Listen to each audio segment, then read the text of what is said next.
Chapter 27, Connor. The morning after the bathroom incident, they are roused awake by the fatigues before dawn. Everybody up now, move it, move it. They're loud, they're on edge, and the first thing Connor notices is the safeties on their weapons are off. Still bleary from sleep, he rises and looks for Risa. He sees her already being herded by two fatigues toward a huge double door that has always been padlocked. Now the padlock is off. Leave your things, go, move it, move it. To his right, a cranky kid pushes a fatigue for tearing away his blanket. The fatigue hits him on the shoulder with the butt of his rifle, not enough to seriously wound him, but enough to make it clear to the kid and everyone else that they mean business. The kid goes down on his knees, gripping his shoulder and cursing, and the fatigue goes about the business of hurting the others. Even in his pain, the kid looks ready for a fight. As Connor passes him, Connor grabs him by the arm and helps him up. "Take it easy," Connor says. "Don't make it worse." The kid pulls out of Connor's grip. "Get off me. I don't need your stinking help." The kid storms away. Connor shakes his head. Was he ever that belligerent? Up ahead, the huge double doors are slid open to reveal another room of the warehouse that the Unwinds have never seen. This one is filled with crates, old airline packing crates designed both in shape and durability to transport goods by air freight. Connor immediately realizes what they're for and why he and the others have been warehoused so close to an airport. Wherever they're going as air cargo. Girls to the left, boys to the right. Move it, move it. There's grumbling, but no direct defiance. Connor wonders how many kids get what's going on. 4 to a crate, boys with boys, girls with girls. Move it, move it. Now everyone begins to scramble around, trying to team up with their preferred travel companions, but the fatigues have neither the patience nor time for it. They randomly crate groups of 4 and push them toward the crates. That's when Connor notices how dangerously close he is to Roland, and that's no incident. Roland moved close to him on purpose. Connor can just imagine it. Pitch black in close quarters. If he's in a crate with Roland, he'll be dead before takeoff. Connor tries to move away, but a fatigue grabs Roland, Connor, and 2 of Roland's known collaborators. "You 4, that crate over there." Connor tries not to let his panic show. He doesn't want Roland to see. He should have prepared his own weapon like the one Roland certainly has concealed on him now. He should have prepared for the inevitability of a life or death confrontation, but he hadn't, and now his options are limited. No time for thinking this through. He lets his impulse take over and gives in to his fighting instincts. He turns to one of Roland's henchmen and punches him in the face, hard enough to draw blood, maybe even break his nose. The force of the punch spins the kid around, but before he can come back for a counter-assault, a fatigue grabs Connor and smashes his back against the concrete wall. The fatigue doesn't know it, but this is exactly what Connor wanted. "You picked the wrong day to do that," says the fatigue, holding him against the wall with his rifle. "What are you going to do, kill me? I thought you were trying to save us." That gives the fatigue a moment's pause. "Hey," yells another fatigue, "forget him. We got to load them up." Then he grabs another kid to complete the foursome with Roland and his henchmen, sending them toward a crate. They don't even care about the one kid's bleeding nose. The fatigue holding Connor against the wall sneers at him. "The sooner you're in a box, the sooner you're somebody else's problem." "Nice socks," says Connor. They put Connor in a 4x8 crate that's already got 3 kids waiting to complete the quartet. The crate is sealed even before he can see who's inside with him, but as long as it's not Roland, it'll do. "We're all going to die in here," says a nasally voice, followed by a wet sniff that doesn't sound like it clears away much of anything. Connor knows this kid by his mucus. He's not sure of his name. Everyone just calls him the mouth breather, since his nose is perpetually stuffed. MB for short. He's the one always obsessively reading his comic book, but he can't quite do that in here. "Don't talk like that," says Connor. "If the fatigues wanted to kill us, they would have done that a long time ago." The mouth breather has foul breath that's filling up the whole crate. Maybe they got found out. Maybe the Juby cops are on their way, and the only way to save themselves is to destroy the evidence. Connor has little patience for whiners. It reminds him too much of his younger brother, the one his parents chose to keep. "Shut up, MB, or I swear I'm going to take my sock off and shove it in your stinky mouth, and you'll finally have to figure out a way to breathe through your nose." "Let me know if you need an extra sock," says a voice just across from him. "Hey, Connor, it's Hayden." "Hey, Hayden." Connor reaches out and finds Hayden's shoe, squeezing it. It's the closest thing to a greeting in the claustrophobic darkness. "So who's lucky number 4? No answer. Sounds like we must be traveling with a mime. Another long pause, then Connor hears a deep, accented voice. "Diego." "Diego doesn't talk much," says Hayden. "I figured." They wait in silence, punctuated by the mouth breather's snorts. "I gotta go to the bathroom," MB mumbles. "You should have thought of that before we left," says Hayden, putting on his best mother voice. "How many times do we have to tell you always use the potty before climbing into the shipping crate?" There's some sort of mechanical activity outside, and then they feel the crate moving. "I don't like this," whines MB. "We're being moved," says Hayden. "By forklift, probably," says Connor. The fatigues are probably long gone by now. What was it the one fatigue had said? Once you're in the box, you're somebody else's problem. Whoever's been hired to ship them probably has no clue what's in the crates. Soon they'll be aboard some aircraft headed to an undisclosed destination. The thought of it makes him think about the rest of his family on their trip to the Bahamas, the one they planned to take once Connor was unwound. He wonders if they went. Would they still take their vacation even after Connor had kicked AWOL? Sure they would. They were planning to take it once he got unwound, so why would his escape stop them? Hey, wouldn't it be funny if they were being shipped to the Bahamas too? We're gonna suffocate, I know it, announces the mouth breather. Will you shut up, says Connor. I'm sure there's enough air for all of us. How do you know? I can barely breathe already. And I got asthma too. I could have an asthma attack in here and die. Good, says Connor, one less person breathing the air. That shuts Imby up, but Connor feels bad having said it. No one's gonna die, he says, just relax. And then Hayden says, at least dying's better than being unwound. Or is it? Let's take a poll. Would you rather die or be unwound? Don't ask things like that, snaps Connor. I don't want to think about it either. Somewhere outside of their little crated universe, Connor hears a mechanical hatch close and he can feel vibration in his feet as they begin to taxi. Connor waits. Engines power up. He can feel the vibrations in his feet. He's pushed back against the wall as they accelerate. Hayden tumbles into him and then shifts over, giving Hayden room to get comfortable again. What's happening? What's happening? Cries Imby. Nothing. We're just taking off. What? We're on a plane? Connor rolls his eyes, but the gesture is lost in the darkness. The box is like a coffin. The box is like a womb. Normal measures of time don't seem to apply, and the unpredictable turbulence of the flight fills the dark space with an ever-present tension. Once they're airborne, the four kids don't speak for a very long time. Half an hour maybe. It's hard to tell. Everyone's mind is trapped in the holding pattern of their own uneasy thoughts. The plane hits some rough air. Everything around them rattles. Connor wonders if there are kids in crates above them, below them, on every side. He can't hear their voices if there are. From where he sits, it feels like the four of them are the only ones in the universe. Imby silently relieves himself. Connor knows because he can smell it. Everyone can, but no one says anything. It could just as easily have been one of them, and depending on how long the trip is, it still could be. Finally, after what feels like forever, the quietest of them all speaks. Unwound, Diego says. I'd rather be unwound. Even though it's been a long time since Hayden posed the question, Connor knows immediately what it refers to. Would you rather die or be unwound? It's like the question has hung in the cramped darkness all this time, waiting to be answered. Not me, says Imby, because if you die, at least you go to heaven. Heaven, thinks Connor? More likely they go to the other place. Because if their own parents didn't care enough to keep them, who would want them in heaven? What makes you think unwinds don't go? Diego asked Imby. Because unwinds aren't really dead. They're still alive. Sort of. I mean, they have to use every single part of us somewhere, right? That's the law. Then Hayden asked the question, not a question, the question. Asking it is the greatest taboo among those marked for unwinding. It's what everyone thinks about when no one ever dares to ask out loud. So then, says Hayden, if every part of you is alive, but inside someone else, are you alive or are you dead? This, Connor knows, is Hayden bringing his hand back and forth across the flame again, close enough to feel it, but not close enough to burn. And it's not just his own hand now, it's everyone's, and it ticks Connor off. Talking wastes our oxygen, Connor says. Let's just agree that unwinding sucks and leave it at that. It shuts everyone up, but only for a minute. It's Imby who talks next. I don't think unwinding is bad, he says. I just don't want it to happen to me. Connor wants to ignore him, but can't. If there's one thing that Connor can't abide, it's an unwind who defends unwinding. So it's all right if it happens to one of us, but it's not okay if it happens to you? I didn't say that. Yes, you did. Ooh, says Hayden, this is getting good.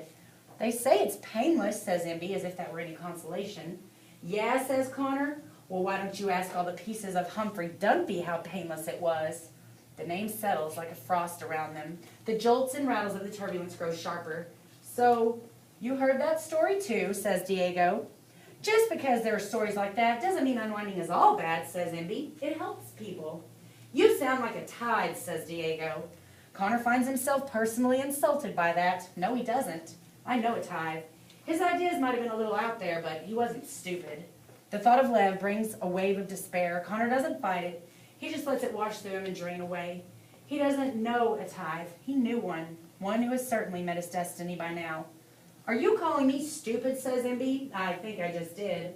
Hayden laughs. Hey, mouth breather is right. Unwinding does help people. If it weren't for unwinding, there'd be bald guys again, and wouldn't that be horrible?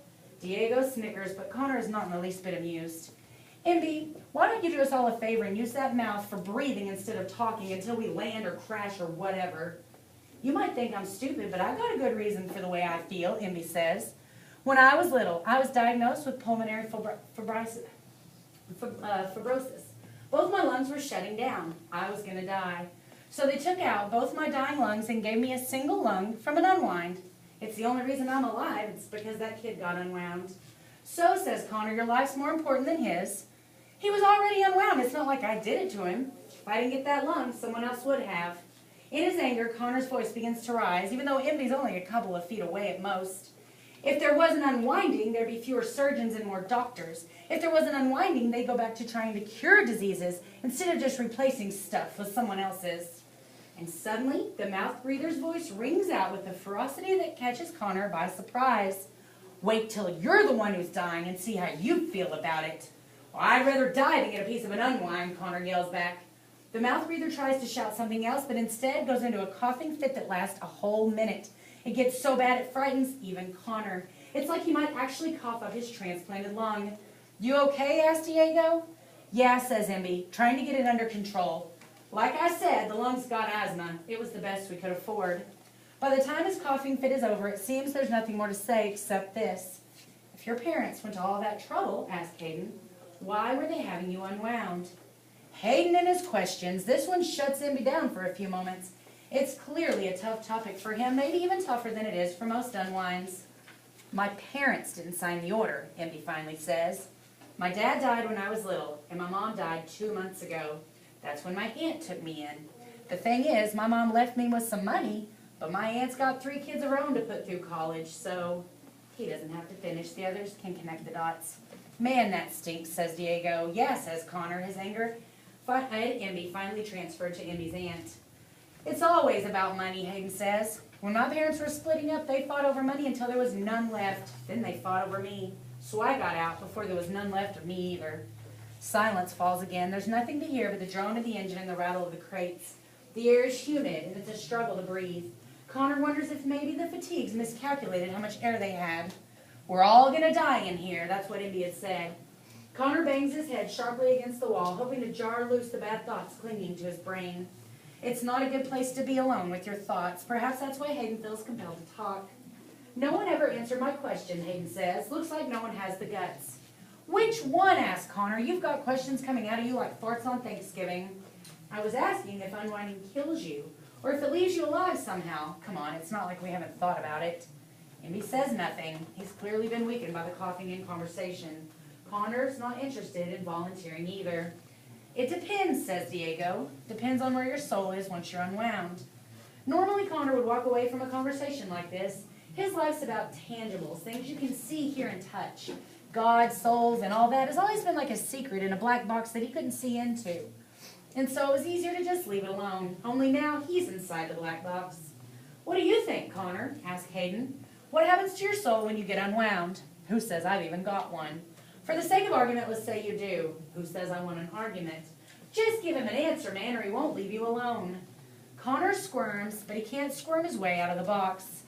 How should I know what happens to it? Maybe it gets all broken up, like the rest of us, into a bunch of little pieces. But a soul isn't like that, says Diego. It's indivisible. If it's indivisible, says Hayden, maybe an unwind spirit stretches out, kind of like a giant balloon between all those parts of us in other places. Very poetic. Hayden might find poetry in it, but to Connor the thought is terrifying. He tries to imagine himself stretched so thin and so wide that he can reach around the world. He imagines his spirit like a web strung between thousands of recipients, of his hands, his eyes, the fragments of his brain, none of it under his control anymore, all absorbed by the bodies and wills of others. Could consciousness exist like that? He thinks about the trucker who performed the card trick with him with the unwind's hand. Did the boy who once owned the hand still feel the satisfaction of performing the trick? Was his spirit still inexplicably whole, even though his flesh has been shuffled like that deck of cards? Or was he shredded beyond all hope of awareness, beyond heaven, hell, or anything eternal? Whether or not souls exist, Connor doesn't know. But consciousness does exist. That's something he knows for sure. If every part of an unwind is still alive, then that consciousness has to go somewhere, doesn't it? He silently curses Hayden for making him think about it, but Hayden isn't done yet. Here's a little brain clot for you, says Hayden. I knew this girl back home. There was something about her that made you want to listen to the things she had to say.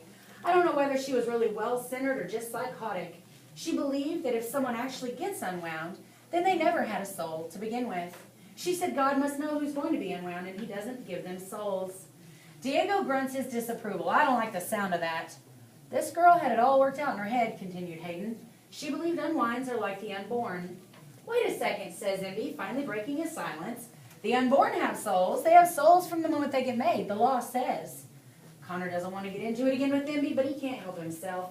Just because the law says it, that doesn't make it true. Yeah, well, just because the law says it doesn't make it false either. It's only a law because a whole lot of people thought about it and decided it made sense. Says Diego, the mouth breather has a point. Maybe so, but the way Connor sees it, a point ought to be sharper than that. How can you pass laws about things that nobody knows? They do it all the time, says Hayden. That's what a law is. Educated guesses at right and wrong. And what the law says is fine with me, says Envy. But if it weren't for the law, would you still believe it? Asked Hayden. Share with us your personal opinion, Envy. Prove there's more than snot in that cranium of yours. You're wasting your time, says Connor. There's not. Give our congested friend a chance, says Hayden. They wait. The sound of the engine changes. Connor can feel them beginning a slow descent and wonders if the other can feel it too. Then Envy says, unborn babies, they suck their thumbs sometimes, right? And they kick. Maybe before that they're just a bunch of cells or something, but once they kick and suck their thumbs, that's when they've got a soul. Good for you, says Hayden. An opinion. I knew you could do it. Connor's head begins to spin. Was it the plane's banking or the lack of oxygen? Connor, fair is fair. Envy found an opinion somewhere in his questionable brain matter. Now it's time to give yours. Connor sighs, not having the strength to fight anymore. He thinks about the baby he and Reese had briefly shared. If there's such a thing as a soul, and I'm not saying there is, then it comes when a baby is born into the world. Before that, it's just a part of the mother. No, it's not, says Envy. Hey, he wanted my opinion, I gave it. But it's wrong. You see, Hayden, you see what you started. Yes, says Hayden excitedly. It looks like we're about to have our own little Heartland War. Pity it's too dark for any of us to watch it. If you want my opinion, you're both wrong, says Diego. The way I see it, it's got nothing to do with all of that. It has to do with love. Uh-oh, says Hayden. Diego's getting romantic. I'm moving to the other end of the crate. No, I'm serious. A person don't got a soul until that person is loved. If a mother loves her baby, wants her baby, it's got a soul from the moment she knows it's there. The moment you're loved, that's when you've got a soul. Yeah, says Connor, what about all those babies that get storked? Or those that end up in state schools? They just better hope someone loves them someday. Connor snorts dismissively, but in spite of himself, he can't dismiss it entirely, any more than he can dismiss the other things he's heard today. He thinks about his parents. Did they ever love him? Certainly they did when he was little. And just because they stopped, it didn't mean his soul was stolen away. Although sometimes to admit that it felt like it was, or at least a part of it died, when his parents signed the order. Diego, that's really sweet, Hayden says in his best mocking voice. Maybe you should write greeting cards. Maybe I should write them on your face, Hayden just laughs. You always poke fun at other people's opinions, says Connor, so how come you never give your own? Yeah, says Envy. You're always playing people for your own entertainment. Now it's your turn. Entertain us. Yeah, says Envy. So tell us, says Connor. In the world according to Hayden, when do we start to live? A long silence from Hayden, and then he quietly and easily says, I don't know. Envy razzes him. That's not an answer. But Connor reaches out and grabs Envy's arm to shut him up, because Envy's wrong. Even though Connor can't see Hayden's face, he can hear the truth in his voice. There was no hint of evasion in Hayden's words. This was raw honesty, void of Hayden's usual flippant attitude. It was perhaps the first truly honest thing Connor's ever heard him say. Yes, it's an answer, Connor says. Maybe it's the best answer of all. If more people could admit they really don't know, maybe there never would have been a Heartland War. There's a mechanical jolt beneath him. Envy gasps. Landing gear, says Connor. Oh, right. In a few minutes, they'll be there, wherever there is. Connor tries to guess how long they've been in the air. 90 minutes? 2 hours? There's no telling what direction they've been flying. They could be touching down anywhere. Or maybe Envy was right. Maybe it's piloted by remote control, and they're just ditching the whole plane in the ocean to get rid of the evidence. Or what if it's worse than that? What if it's a harvest camp after all, says Envy. Connor doesn't tell him to shut up this time because he's thinking the same thing. It's Diego who answers him.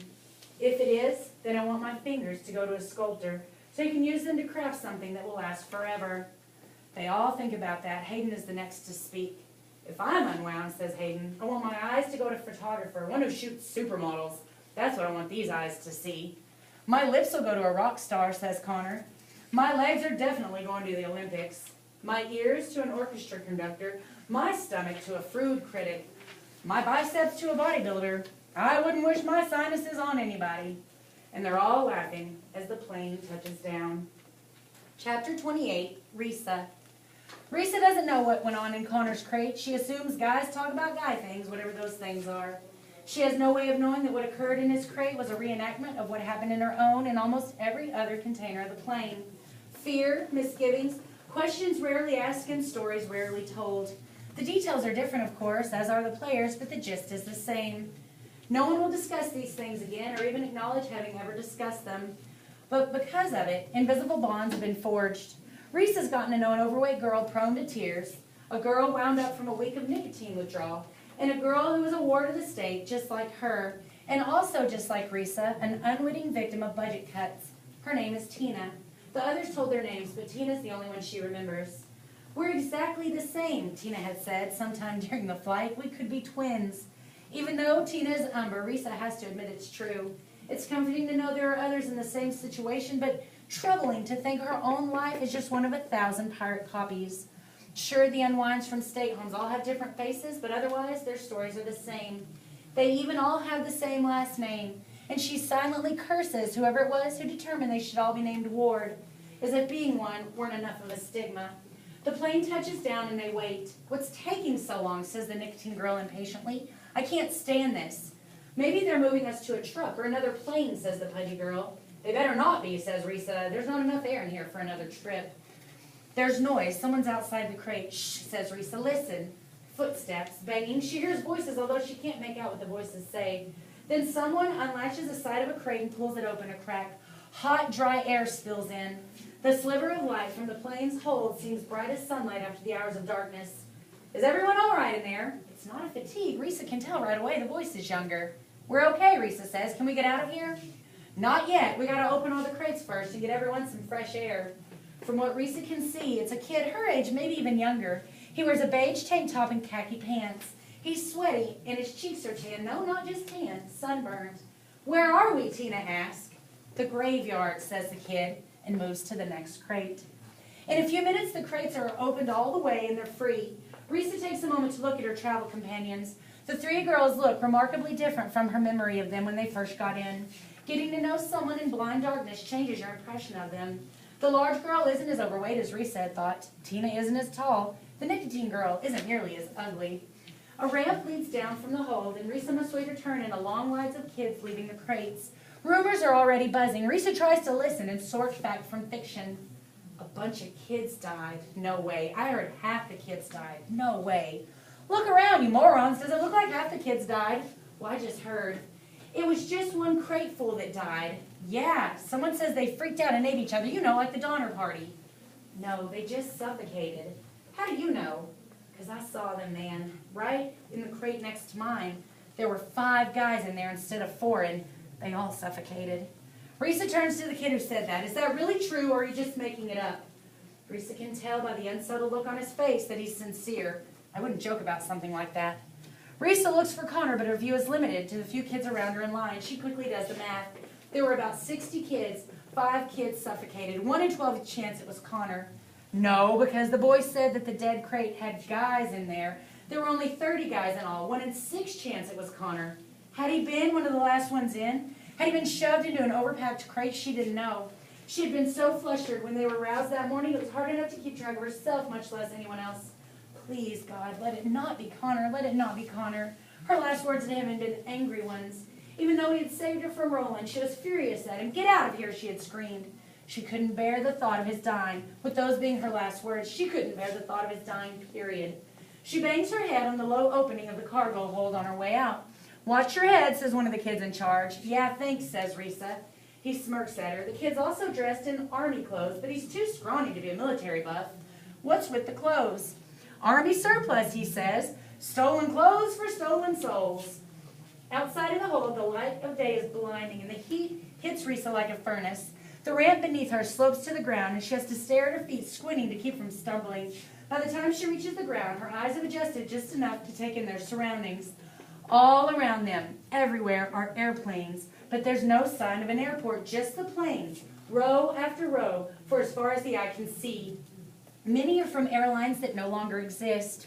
She turns to look at the jet they just arrived on. It carries the logo of FedEx, but this craft is a sorry specimen. It seems about ready for the junkyard, or, Risa thinks, the graveyard. This is nuts, one kid beside Risa grumbles. It's not like the plane's invisible. They're going to know exactly where this plane has gone. We're going to be tracked here. Don't you get it, says Risa? That jet was just decommissioned. That's how they do it. They wait for a decommissioned plane, then load us in as cargo. The plane was coming here anyway, so no one's going to miss it. The jet rests on barren, hard pan of maroon earth. Distant red mountains poke up from the ground. They're somewhere in the southwest. There's a row of porta potties that already have anxious kids in line. The kids shepherding them count heads and try to maintain order in this disoriented group. One of them has a megaphone. Please remain under the wing if you're not using the latrine, he announces. You made it this far. We don't want you to die of sunstroke. Now that everyone's out of the plane, Risa desperately searches the crowd until she sees Connor. Thank God. She wants to go to him, but remembers they've officially ended their fake romance. With 24 kids between them, they briefly make eye contact and exchange a secret nod. That nod says everything. It says what happened between them yesterday is history. Today, everything starts fresh. Then she sees Roland there as well. He meets her eye and she gives her a grin. That grin says things too. She looks away, wishing he had been suffocated in the crate. She considers feeling guilty for such a nasty wish and then realizes she doesn't feel guilty for wishing it at all. A golf cart comes rolling down the rows of airlines, kicking up a plume of red dust in its wake. The driver is a kid. The passenger is clearly military. Not military surplus either. He's the real thing.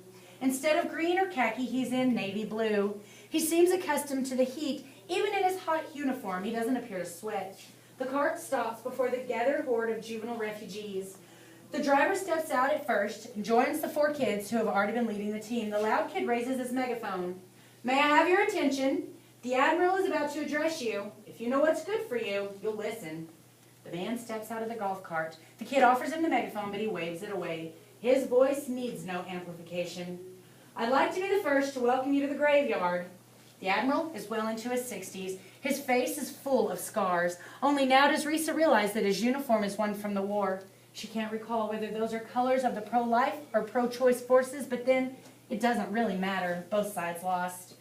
This will be your home until you turn 18, or we procure a permanent sponsor willing to falsify your identification. Make no mistake about it, what we do here is highly illegal. But that doesn't mean we don't follow the rule of law, my law.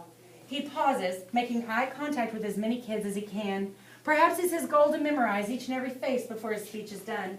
His eyes are sharp, his focus intense. Risa believes he can know each of them just by a single sustained glance. It's intimidating and reassuring at the same time. No one will fall between the cracks in this Admiral's world. All of you are marked for unwinding, yet managed to escape. And through the help of my many associates, you have found your way here. I don't care who you were. I don't care who you'll be when you leave here. All I care about is who you are while you're here. And while you're here, you will do what's expected of you. A hand goes up in the crowd. It's Connor. Risa wishes it wasn't. The Admiral takes time to study Connor's face before saying, yes? So, who are you exactly? My name is my business. Suffice it to say that I am a former Admiral of the United States Navy. And then he grinned. But now you could say I'm a fish out of water. The current political climate led to my resignation. The law says it was my job to look the other way, but I did not. I will not. Then he turns to the crowd and says loudly, no one gets unwound on my watch. Cheers from all those assembled, including the khaki kids who were already part of his little army. The Admiral gives that wide grin again. His smile shows a set of perfectly straight, perfectly white teeth. It's a strange disconnect because while his teeth are sparkling, the rest of him seems worn down to a nub. We are a community here. You will learn the rules and you will follow them, or you will face the consequences, as in any society. This is not a democracy, it's a dictatorship. I am your dictator. This is a matter of necessity. It's the most effective way to keep you hidden, healthy, and whole. Then he gives that smile again. I like to believe I am a benevolent dictator, but you can make that judgment for yourselves. By now his gaze has traveled over the entire crowd. All of them feel as though they have been scanned like groceries at a checkout counter, scanned and processed. Tonight you will sleep in the newcomers' quarters. Tomorrow your skills will be assessed and you will be assigned to your permanent squads. Congratulations, you've arrived. He takes a moment to let the last thought sink in, and then he returns to his golf cart and is spirited off with the same cloud of red dust billowing behind him. Is there any way to get back into the crate? Some wise guy says. A bunch of kids laugh. All right, listen up, yells the megaphone kid. We're going to walk you to the supply jet where you'll get clothes, rations, and everything else you need. They are quick to find out that the megaphone kid has earned the name Amp. As for the Admiral's driver, he's been stuck with Jeeves. It's a long walk, Amp says. If anyone can't make it, let us know. Anyone who needs water, raise your hand. Nearly every hand goes up. All right, line up here. Risa lines up with the rest of them. There's a buzzing and whispering in the line of kids, but it's nowhere near as desperate as it has been in the weeks past. Now it's more like the buzz of kids in a school lunch line. As they're led off to be clothed and fed, the jet that brought them here is towed to its final resting place in the massive junkyard. Only now does Risa take a deep breath and release it, along with a month's worth of tension. Only now does she allow herself the wonderful luxury of hope.